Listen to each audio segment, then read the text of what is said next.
হাই বন্ধু বান্ধৱীসকল, ভাত হ'লনে আপোনালোকৰ?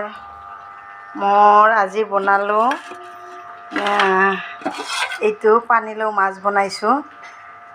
মই জোল কৰা নাই, আৰু পানীলাও মাছটো তেনেকেই ভাল লাগে।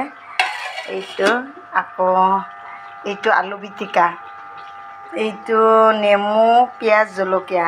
আমাক পিঁয়াজটো লাগেই চব কামতে। আৰু আপোনাৰ এইটো হৈছে ছাগলী মাংস।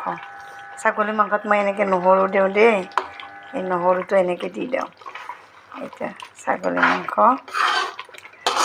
এয়া কালাৰ আহিছে, কিন্তু ধুনীয়া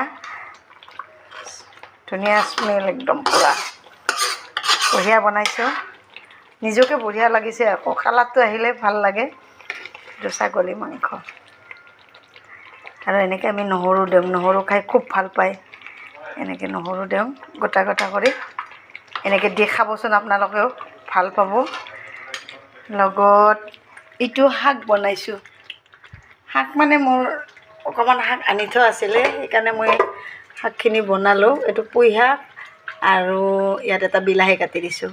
আৰু এইখিনি দুপৰীয়াৰে আছিল অৱশ্যে, মাছেদি বনাইছিলোঁ ফুলকবি, সেইখিনি। আৰু ভাতখিনি হ'লে হৈ গ'ল। আৰু মই এইটো কুকাৰত ভাত বহাইছোঁ ধুনীয়াকৈ, হৈ গ'ল। আৰু মাংসটো হ'লে বনাওক, আপোনালোকেও চাই থাকক মই কেনেকৈ বনালোঁ। ঠিকে আছেনে নাই কমেণ্টত জনাব। আজিলৈ ইমানতে, বাই বাই।